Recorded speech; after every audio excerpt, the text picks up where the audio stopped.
I drove for miles and miles down a deserted motorway. It was a strange sight, an empty motorway, not a moving car in sight. There was plenty of cars left on the curb. I can only imagine the drivers ran and left their vehicle, or they remained inside dead. I did not stop to check. I was trying to get as far away as possible. I knew not whether that earthquake would catch me up.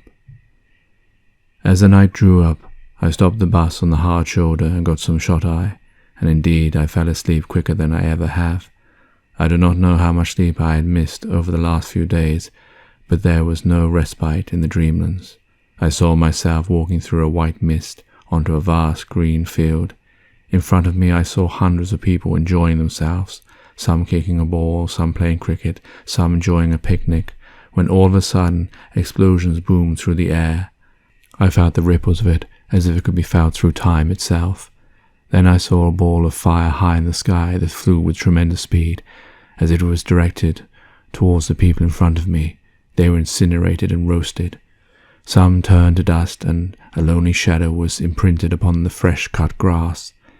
Then I felt the pressure increase, a vacuum being created, and those directly in front of me held their stomachs as between their fingers came their intestines. One turned around in pain to face me, and all of a sudden one of his eyeballs shot from his head, as he was ballooned out of all recognition. All of this occurred as if I was watching a play. I felt the pain and saw their agony, but felt none myself. I was disconnected from the horrors that were played out in front of me. I woke up from my nightmare, a tear running down my cheek. I looked out upon the sun as it rose across the empty motorway. I felt as if sorrow itself would drown me before light outbroke the day. I felt as if I had been knocked down and got back up again, only to be knocked back down again. I felt as if there was no hope, no need to go on, that I might as well for that counted just sit here and wait for rigor mortis to catch me up. I got out of the bus and stood there just watching this beautiful, shining globe rise right above me, shining a path all the way down as far as I could view. I felt the electricity of life itself buzz through my body, as if I were being regenerated, for maybe in Mother Nature there is a sign for all to see, that I was not alone as long as the sun kept on rising. I carried on my journey up the motorway, driving as fast as the bus could go. As I sped so fast, I could have almost forgot about all that had happened to the world I was now in. I could forget about all those I had lost, as if it was some sunny day in June. I felt the ghost of my past with me as I sped so fast, as if my old college friends sat in the seats as passengers as we joked and laughed with each other. But these were just foolish memories that probably no longer had any meaning, for all those days meant nothing now, all those friends long gone, where I do not know. Everything had changed. It seemed from the moment the explosion took place, it rocked the very fabric of my life. Everything that I had believed, everything that I dreamed of, everything that I had pursued was all for naught. For in the final analysis, did it contribute to the place I now found myself in? On that lonely track that I drove on, I filled my mind with thoughts and memories to stop myself from feeling alone, all alone. For how I wished at that moment I could reach out and find someone on the end of my outstretched hand, if I could but only see a friendly face once again. And as I thought along those morose lines, I remembered Jenny and how I had lost her. Then I felt a sense of guilt that I had thought of her before my own wife who was taken away. How could a man so dearly in love disconnect those feelings which were only left cold because of their untimely departure? How could one love another? How could one betray the love I once found, that which I wish I could have held all through my years? For if she were with me again, I wouldn't have taken a glimpse at Jenny. I felt as if this lonely road, this epitome of my now existence, was turning me against myself, turning me mad.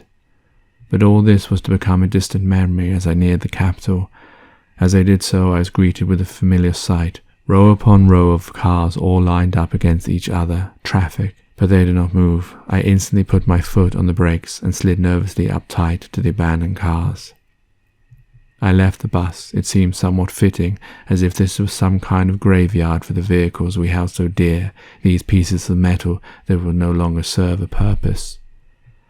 I squeezed through the cars. As I did so, I looked through them to see dead drivers and passengers rotting away. I noticed as I did so the different wealths of the inhabitants of these vehicles, the poor, the middle class, the rich, seated side by side in this elephant graveyard. When all was said and done, men of different creeds, different wages, all died, one and all.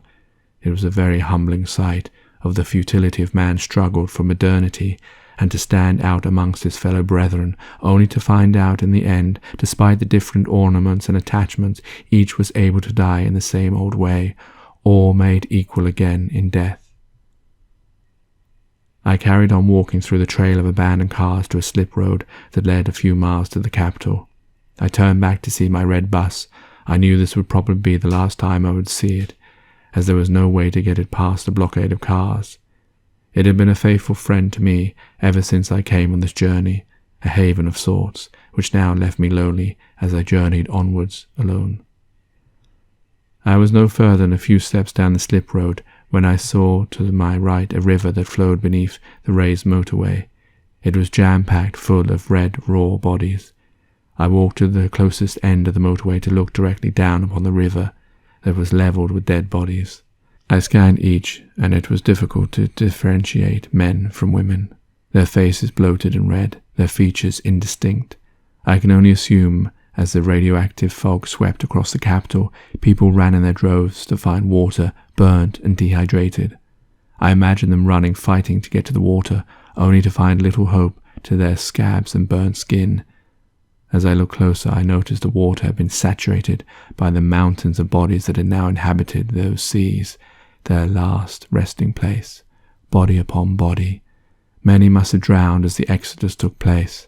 I tried to count the bodies, but lost count after I reached 200. I turned away from the sight, unable to stomach all the death I was seeing. Again I felt as if I was in a dream. Why, I felt, was I alive to see all this? How come I did not find myself amongst those bodies? Had I been the luckiest man alive, or should I have hoped for this end? It brought a lump to my throat. Such a terrible thought to be made to think. I walked away from the carnage of the dead bodies, onwards to the capital in the hope of a happy arrival.